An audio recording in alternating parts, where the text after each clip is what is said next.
Welcome to the Hey Boomer podcast, the show that inspires listeners to know they are never too old to set another goal or dream a new dream.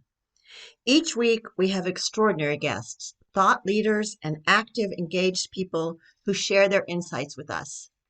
This week, we're talking to licensed social worker Bonnie Silberman about how to adjust our expectations during the upcoming holidays when we may not be able to travel and be with our loved ones. I hope you enjoy the show. My name is Wendy Green, and I am your host for Hey Boomer. Hello, Hey Boomer listeners. Today, I wanted to talk to you a little about the holidays.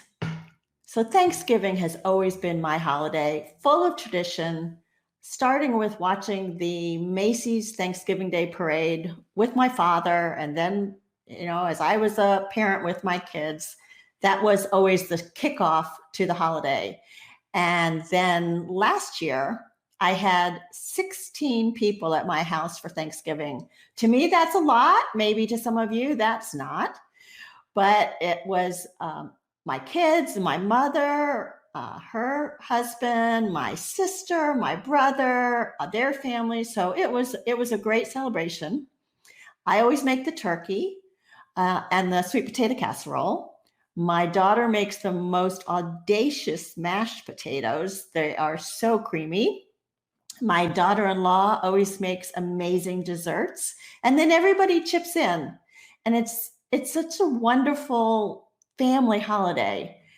And this year, we will all be apart in our own homes.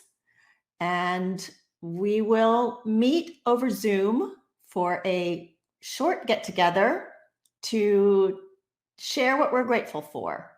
A tradition that I started with my kids, and they always groan about it. But I think if we didn't do it, they would miss it, maybe. But they're going to go along with it, and we're going to have a nice visit with them.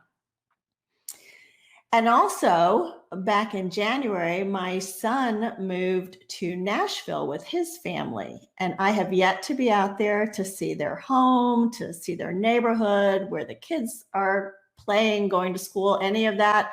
We're hoping that I will be able to join them for the Christmas, Hanukkah holidays. But right now, everything's up in the air. The news about the pandemic growing again keeps coming through. So today we are going to be talking about how to adjust our expectations for the holidays, how to make this the best version of what it can be given the situation. And everybody will make their own decisions based on, their health profile, their comfort level, and who's nearby.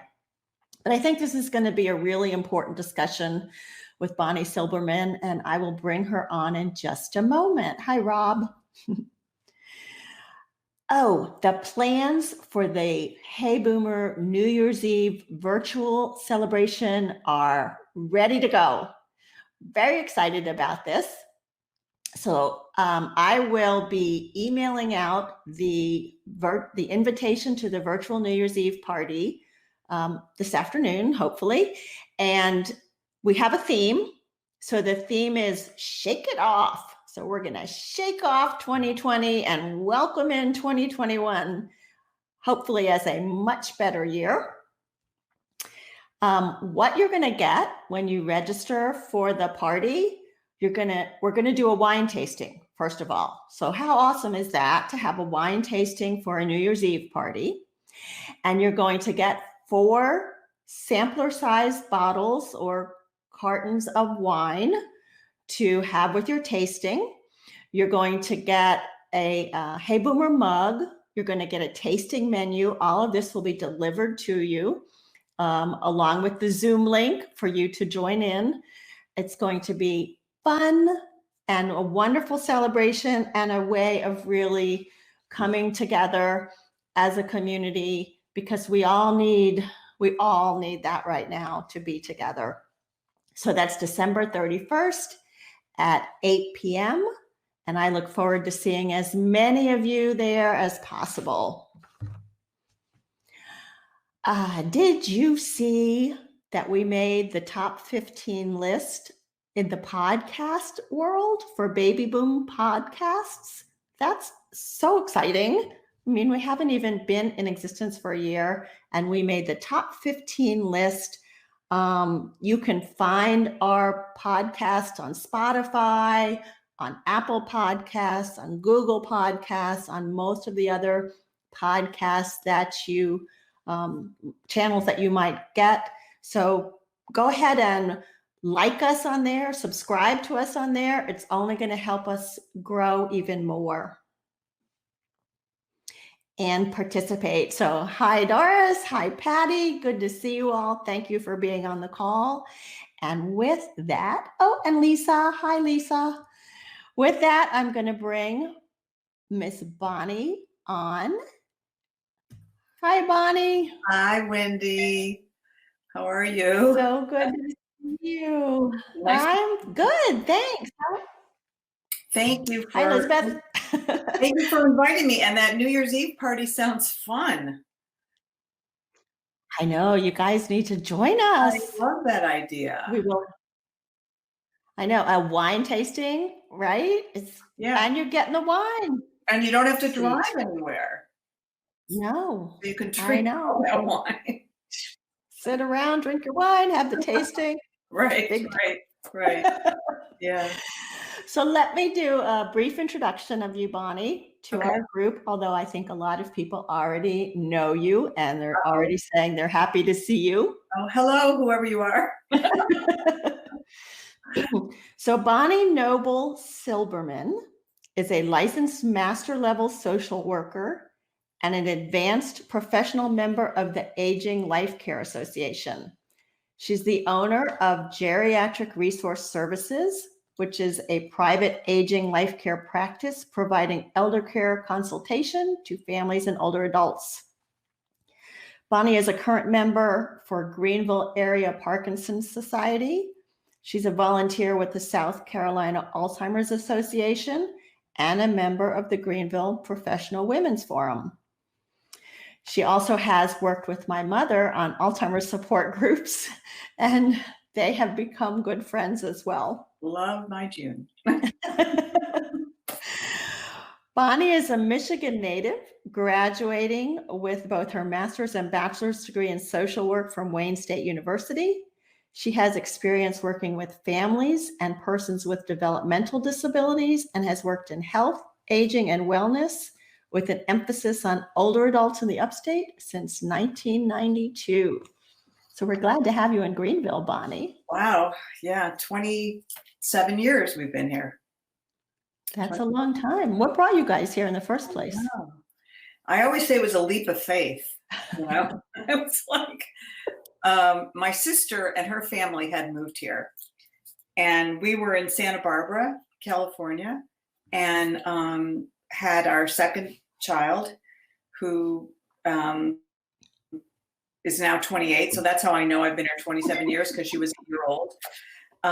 And we just decided that being in California was far away from everyone, our family. We wanted to be able to have our parents come and visit us and vice versa. And so we took a leap of faith and moved to Greenville, where my sister is and still is. And I would never turn back.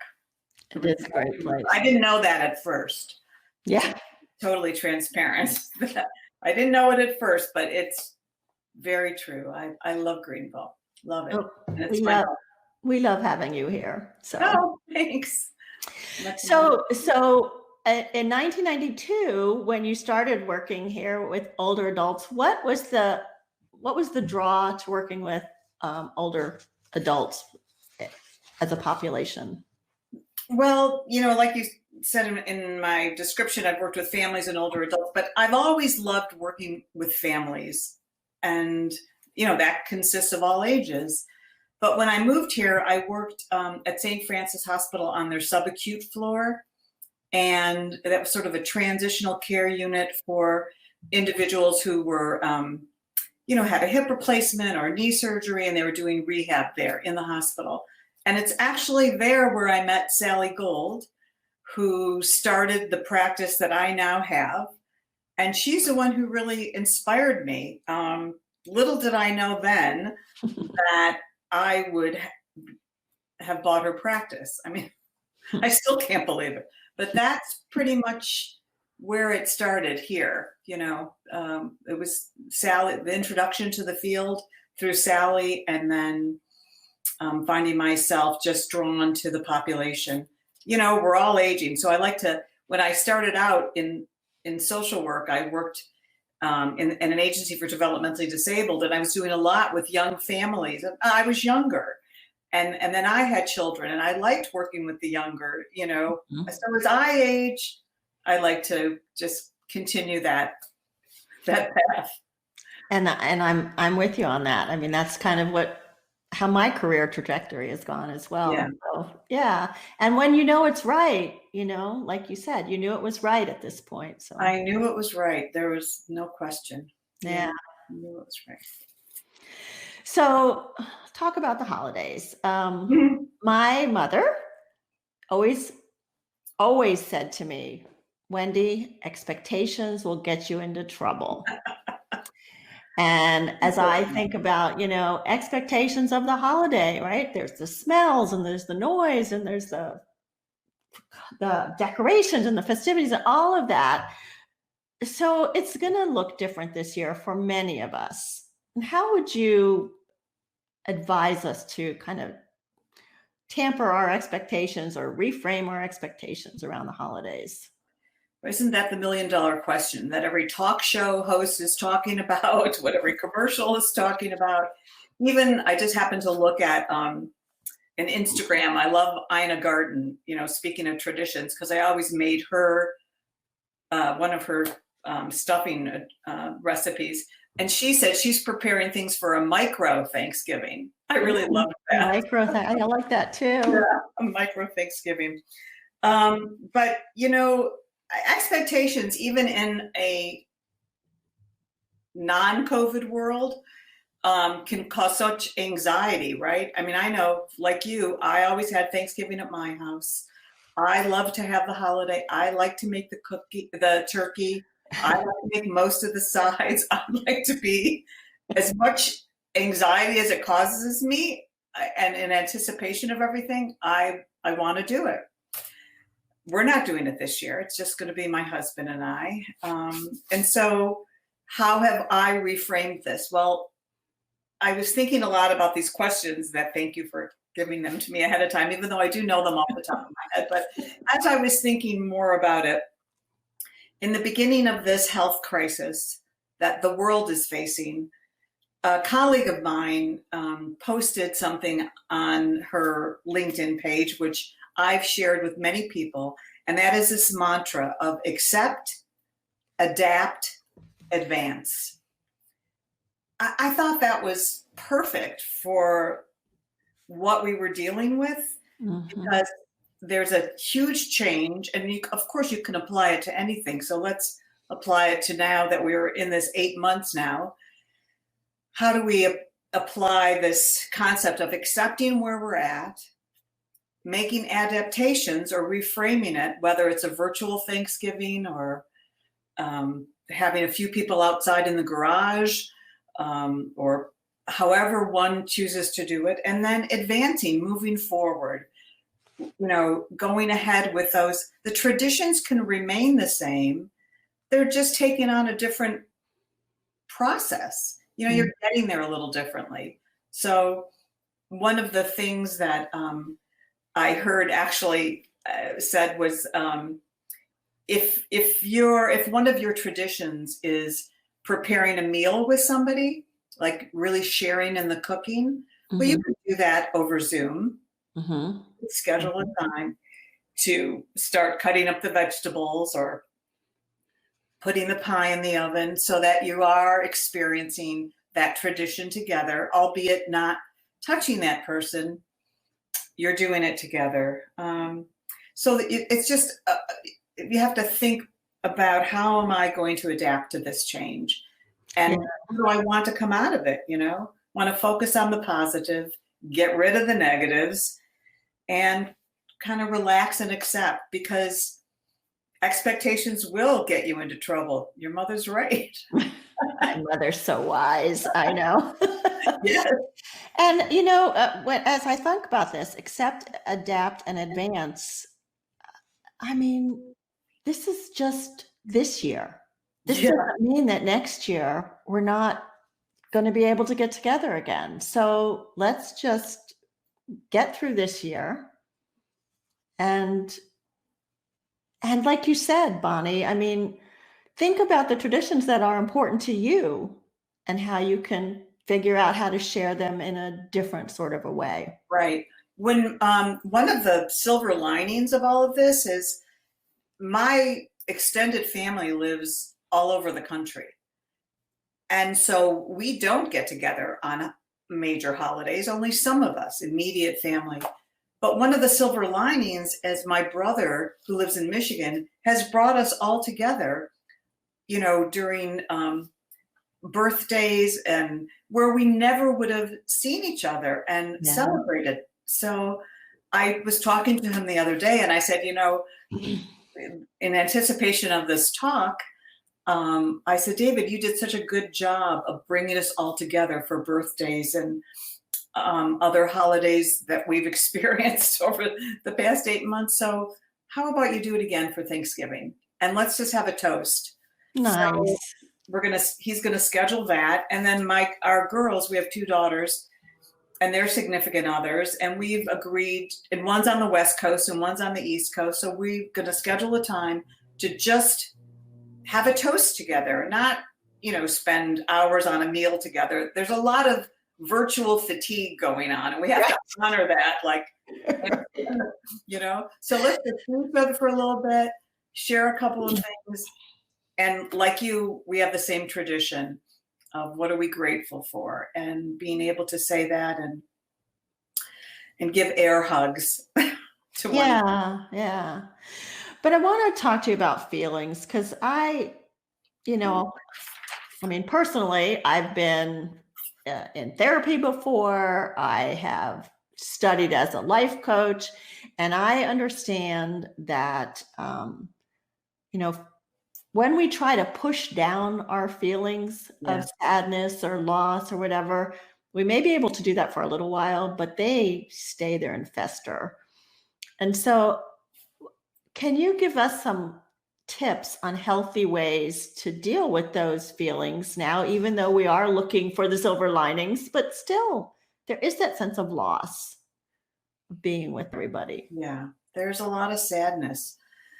And one of the things that I've learned over the years and have really employed more now, more than ever, is a meditation. And, for some people that might be prayer or just sitting quietly by yourself. You can call it anything you want. But for the purposes of this, I have used meditation as a way to recognize those feelings. And I think it's really important to, when you're feeling sad, when you're feeling lonely, when you're feeling depressed, acknowledge it and accept it. I'm feeling lonely. Mm-hmm. I really wish my family was here. I'm feeling sad. I feel depressed today. It's okay. So just acknowledge it, give it that attention by acknowledging it, accept it, and then let it go. Now, easier said than done. But that is one of the things that I try to do, and others have done that I've talked with. It's just important not to stuff them down, because that creates, internal strife, and then it manifests itself in external strife. And it's okay to recognize that. I think one of the things, especially during this time too, is that there is some crazy comfort in knowing that we are definitely not, alone in this. We are definitely not alone. Everywhere, excuse me. Yeah. No, and I think that sometimes, by acknowledging those feelings, sometimes we feel guilty, like we go, oh, well, I don't have it as bad as somebody else or whatever. But right. But it's okay to feel bad. And sometimes it's more than just get over it. Sometimes it takes me a full day to Yeah, feel sometimes bad. you have to like embrace it, you know, you just have to embrace this. I feel like crap today, forgive my harshness, and embrace it. And then there's a new day tomorrow. You know, I think that if we stay away from the screen, you know, like watching television or the news, get away from that. If you can, add more physical activity, whatever that looks like for you, whether it's taking a walk with your new foster dog, which I have now, everyone. I now have a dog. And taking a walk outside or doing an exercise class on television or on, you know, virtually. I journal sometimes. Journal, read, meditate. One other thing that I think is important is if you're having a hard time with depression or feeling sad and lonely, not really sure, you know, you're trying all these things, they're not working, you know, check with your physician. Sometimes a medicine you might be on might be exacerbating some of this. I mean, truly, there's a lot to be said for what's going on in the world and how we're internalizing that. But if there's maybe a medicine you're taking that might be causing you to feel more like that, then talk with them about it. But yeah, that's good. And whenever you can, this is the hardest thing when you feel so sad and so lonely, to reach out. But what I remind myself there is that if you reach out to somebody else, as hard as that may be, that person may be waiting for something just like that. And there's a win-win right there. You know, there really is a win-win. And sort of to your point of like, other people might be worse off and why should I be feeling this way? Well, that's just it. If somebody is feeling like that, you'll never know till you reach out to them. I have experienced that personally where I didn't feel like reaching out and people did reach out to me. And it was just what I needed. And I was just what they needed. And I love that you said that, because you're right. When we're feeling depressed, we tend to go into our own shells. You know, we're like, nobody's going to want to hear my problems. And, right. You know, right. Right. But not only are you reaching out and finding out somebody may need your help too, but it's also, I have learned, a gift, right? Because that other person may be like, oh my gosh, I'm so glad you asked. Right. Because now they feel better that they're helping you. Right. Right. Yeah, it is a gift. So I'm getting a few comments here from June.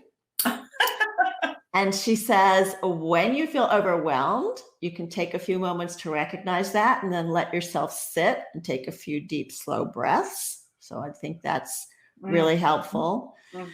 We do forget to breathe sometimes. Yes, that's so important. And June knows that because we work together, you know, as facilitators for the caregiver support program through the Alzheimer's Association.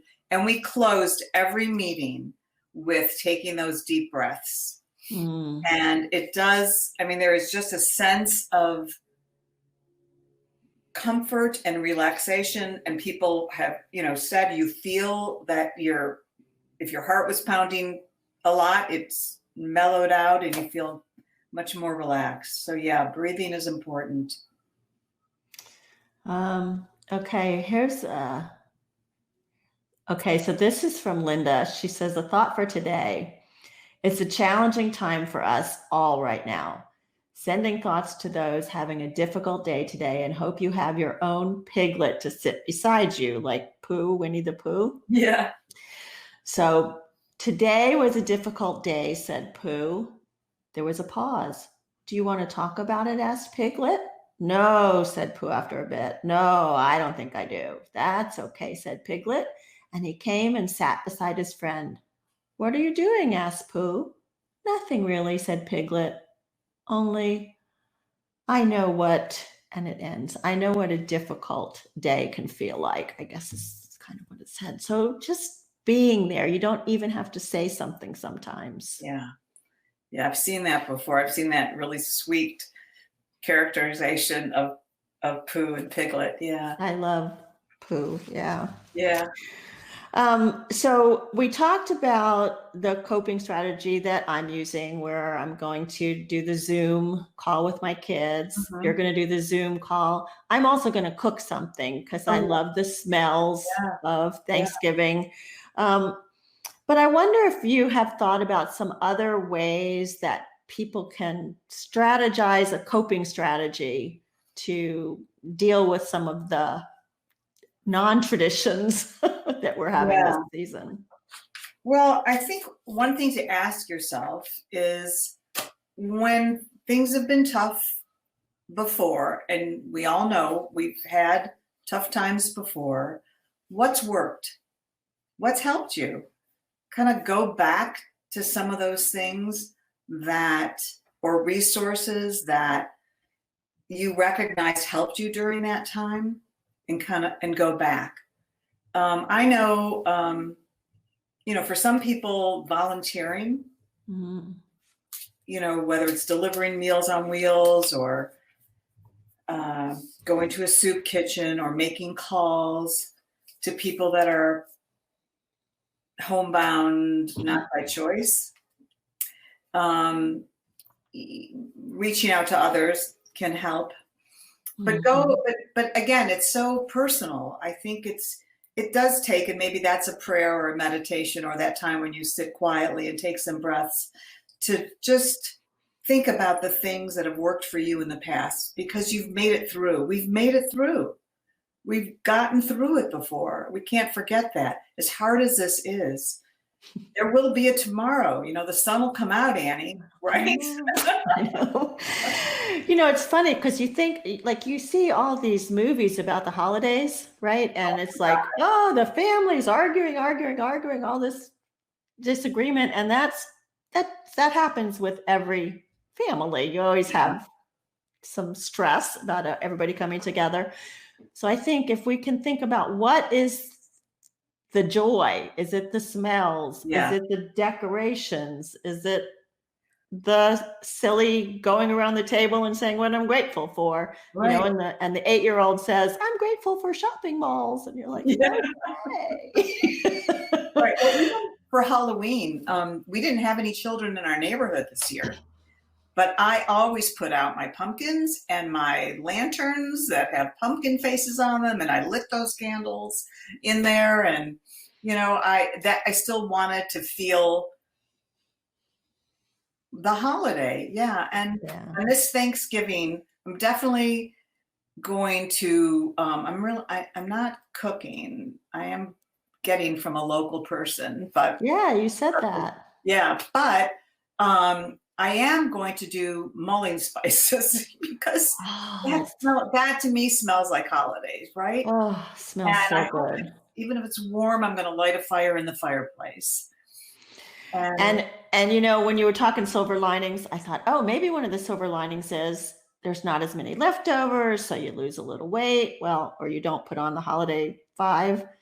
But I'm making this like killer dessert, so hmm, I'm probably gonna have to eat it all by myself. well, Wendy, I could meet you somewhere, and I could bring you some of the dessert that I will be having. There we go. There.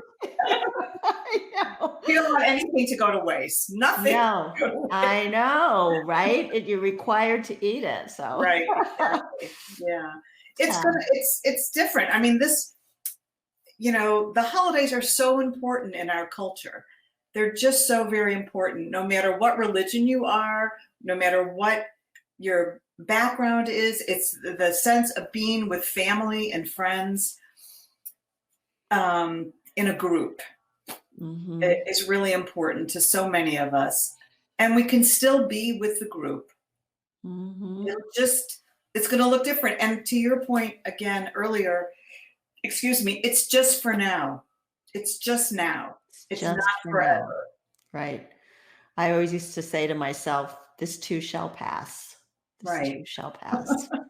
Yeah. Yeah, definitely. So I don't know if you've been hearing this, Bonnie, but I have from some friends and acquaintances, as I've talked about the holidays, you hear, well, how could you not go be with family? Like, I Yeah. mean, family comes first, right? What kind of a decision is that? Or they're pressuring you that, well, what, you should take this risk. I mean, come on, be a family person.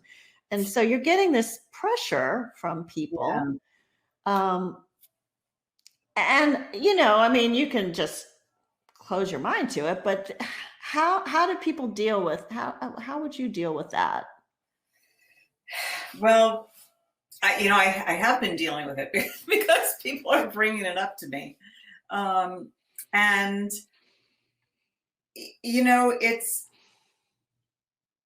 I think we have to be careful not to take it personally, and be able to, say to someone who says, how can you not be with your family? And say, well, you know what? I am going to be with my family. We're just going to do it this way right now.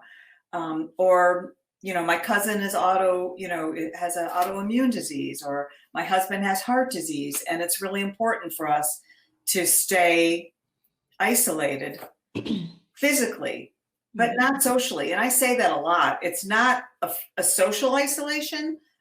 Because there are ways you can reach out. There is the phone, there is Zoom, there is outside with a mask and, it's a physical distance, not a social distance.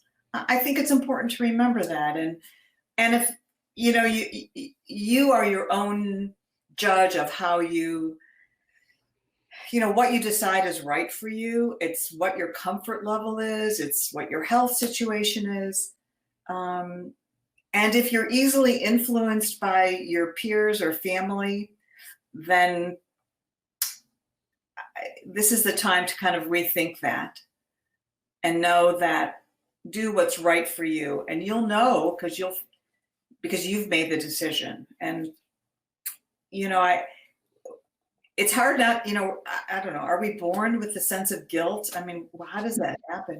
But I don't know, but we wear it well. We wear it so well. And sometimes we are so easily influenced. But this is a much more serious time, health-wise. And I'm sure, I don't, anybody on the call or ourselves, I know people that have been sick with COVID, and I don't want to get it, and I don't want to give it to anybody. Right. Yeah. Well, now, when we talked the other day, you mentioned something about the caregiver group that you work with, and that you talked to them about a list of things to ask for, like holiday gift giving kind of a thing. Right. Do you want to share that with us? Well, your mom and I did this. We would always bring it up around October, because we only met once a month. So, it was around October, right, June, that we would bring out the list. And so just to put it into context, so June and I have facilitated the caregiver support group for the Alzheimer's Association. And these were all caregivers. These were people that were taking care of a loved one with dementia.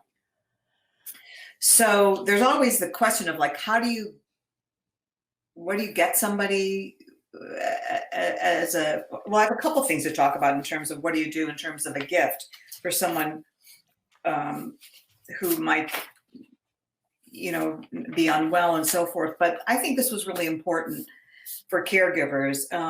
So one of the things we talked about was creating this holiday list. And the first thing on there was, from time to time, I really need a break, even for just 2 hours. When can you come and relieve me? So that was one of the things we would, you can ask somebody, okay, now in COVID times, this is a little different. So how can you reframe that? Even if it's for just, maybe it's not 2 hours, maybe it's 30 minutes, maybe it's an outside visit, maybe it's a walk in the park, physically distanced with somebody, or, have them taking your loved one or yourself. But I think you can reframe that. And that is the gift of time and friendship, to be able to, give that to somebody. And it can be wrapped in a bow just as beautifully. Another point in our holiday list was, are you available to do some errands for us? We need a Costco run, a Walmart run. I need someone to go pick up a prescription for me. That's something we can do in COVID times, right? I don't like to give COVID that much attention in this particular health crisis. Right. If you need someone to do an errand for you, that's a beautiful gift. To be able to say, I'm running to the store for a minute, I'm picking up my groceries. What can I get for you? That's a lovely gift. Another thing that we talked about on our list was we could always, this is the caregiver speaking, we could always use help with household chores. Could you help us with? Well, again, that may be difficult during this time, but maybe it's blowing the leaves outside for you, or shoveling the snow if you're in a climate where there's snow for more than one day. Right. But, what kind of household task outdoors? A friend once came over during a time in my life where I didn't know what to ask for. And she showed up with a blower to blow leaves and potting soil and flowers. Wow. And this was the most amazing thing. It was what do they call it when they they wash the deck? A power washer. Power washer. Yeah, couldn't think of what it was. That was amazing. Yeah. What unexpected. That was quite the gift. Very sweet. Yeah. The other on our holiday list, we talk about isolation. Well, we've talked a little bit about that. How do we handle it? And it is a common problem for families struggling with, being the primary caregiver. And they're in our list, we've said, you could ask for a weekly visit just to talk. And that can happen too over Zoom. I heard, and I'm not promoting this, but there's Zoom, there's, Alexa and, all those different technologies. I've learned of another one called Sound Mind, SOUNDMIND. And it's a virtual caregiver assistant. So I've looked at it online, and I think they use it a lot for people that are in assisted living communities, but there's ways for families to use it. And it might, where there's no app and it's just voice activated. You could say, call Wendy, call Jim. That's interesting. Yeah. So I really like that. But so weekly visits are nice. They may not be possible during this time, or they can be possible. They are possible during this time. It's just, how are we going to make it possible? Right. We're going to do it on the deck. Are we going to do it over the phone? Or we're going to do it over Zoom, whatever it might be. And so those were some of the things that we talked about as caregivers. Somebody's leaving. Yeah. Yeah. And, as you were going through those, I remember my sister putting together a gift for her partner at one point, and she was making like coupons that he could redeem for different things. And, that would be cute. Like, here's a coupon for, errands that I could do for you. And you could put together like this little coupon book for them of things, or here's a coupon for a wine visit out on your deck, or, something like that. So I love that. I love that. We're getting more suggestions here from June that, that even though you may be socially distancing, that you're not really alone, that calling and talking to somebody, sharing your feelings helps them also share their feelings. She's been reaching out a lot with phone calls, and she says it's also important to find something to laugh about. Yes. Yeah. So I think that is important as well. Yeah. It's important to laugh and be upbeat. It really is. I actually just briefly saw an article that said the more upbeat you are, it definitely protects you from dementia. Really? Yeah. Ha ha ha ha ha. It's time to be upbeat. That's for sure. That's kind of my personality anyways, I think, most of the time. Oh, that's great. So do you have some favorite holiday traditions from Thanksgiving, Hanukkah, the Christmas that you'd like to share with us? Well, like you, the tradition of going around the table and talking about what we're grateful for is something we've done with our kids, and then with our friends and family when they've come to visit since we've lived here. And for, we celebrate Hanukkah, and the tradition of lighting the menorah. Now, I will say that sometimes it's 8 nights, and you're supposed to light a candle for 8 nights. And there are nights that I have forgotten, but I still try to go back and, maybe just put all 8 candles in. So at least I know that they're there just in case. But the tradition of lighting the menorah is really important to us, as long as I remember. This year, I'm going to definitely put it in a more visible space. So I will remember. It'll be my visual prompt that the second night of Hanukkah, it's time to light that candle. Yeah. And, one of the things that a tradition that we had for many years was to take a picture of the family. So it was at first my husband, Phil, and I, and our girls, Rebecca and Danielle, and we would send a picture out. But we always did it like after the holidays. We would do it when we were together during the holidays. And we'd send a letter, but we would do it after, because we didn't want to be like, with 1,000 pictures that were coming to somebody's mailbox on the mail. That really wasn't the reason why we did it. It was just that it took that long for us to get it together. Right. So it would be like January or February. But when we would send it out to our friends and family that lived afar, they really appreciated getting it no matter what. Yeah. So somehow we're going to have to try to figure out how to do that this year, since we're all a Zoom picture. You have to, yeah, maybe so. I know when I used to live in Virginia and the kids were down here, we would light Hanukkah candles together on Zoom way back then. And the kids would open the presents that I'd gotten them, and so I guess I'm used to these virtual holidays a little bit more than It used to be right now. And my kids were busy decorating their houses for Christmas this year. Yeah. This weekend, that's what they were doing, putting up. And there's something beautiful about those decorations.